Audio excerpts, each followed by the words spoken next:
Now I have to get out of bed all just to teach these idiots how to tie their damn shoes. I mean, hello class, today we're going to learn about changing social hierarchies.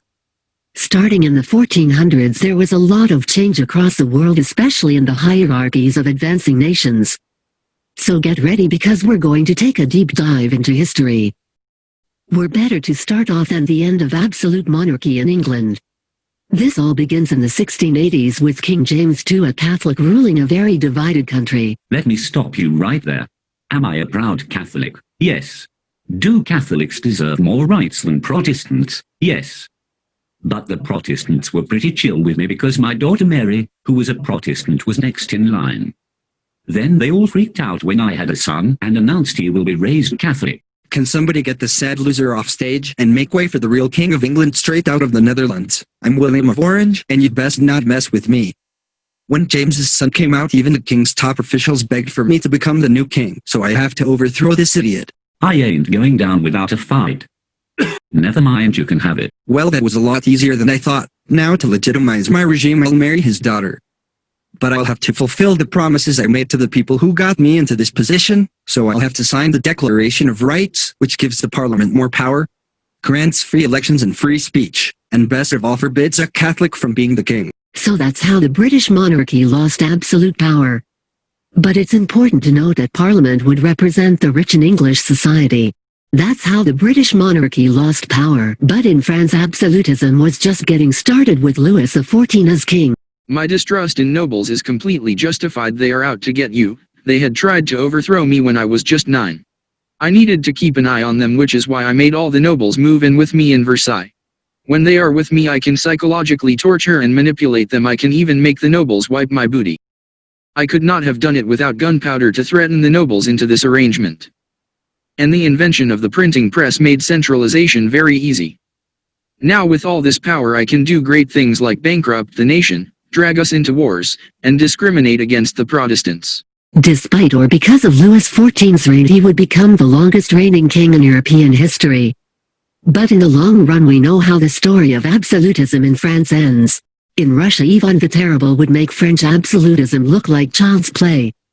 Russia would be led by a sadistic ruler who would kill cats for fun as child. That's a little unfair to say about me. I am a bit more of a dog person. How could the first Tsar be so terrible when I defeated the Russian Khanates? Sure, I was a little controlling when I made all the boyars live with me. Maybe I was a little naughty killing a few of my wives. I guess I was a little paranoid when I established a secret police and killed people I thought were plotting against me. I may have killed 60,000 people. In my defense, I was pretty stressed. But I made up for it, because after beating my daughter into a miscarriage and violently murdering my own son, I became devout a Christian. Now that I'm dead, I'm sure God will forgive me. Well, I just want to say that I'm a huge fan. How did I end up here? All the boyars and serfs that I borderline owned said they loved me. I was the Caesar of the Third Rome. As we continue our tour of the school, we can see our principal, Mr. Ivan. After he died, Russia fell into the time of troubles until the Romanovs would take power. As punishment for his deeds, Satan cursed him by making him work in the education system for all eternity. The political hierarchies of the world at this time have undergone massive changes, but so have the cultural hierarchies. Throughout much of human history, Jewish people have been suppressed, and while this still remains true for the time period that we're talking about, it is with much lesser extent.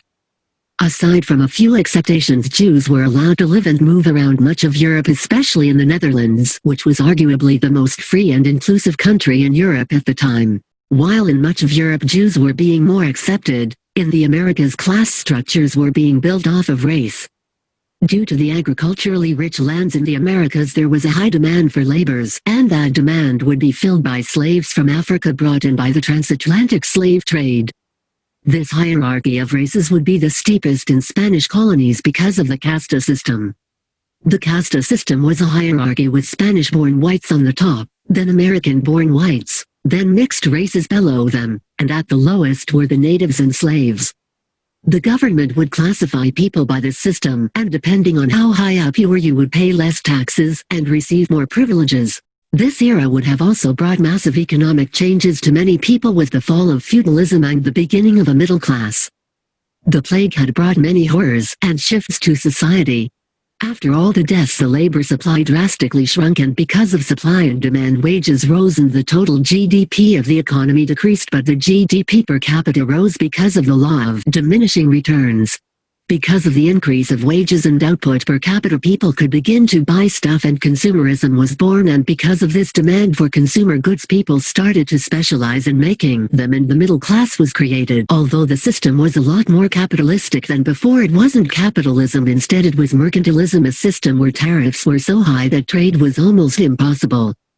But as time went on, the economic system of Western Europe started more and more to resemble capitalism, with the Dutch starting the first stock exchange in 1602, and the Dutch East India Company being the first company. They would also give out the first corporate bonds and sell shares publicly.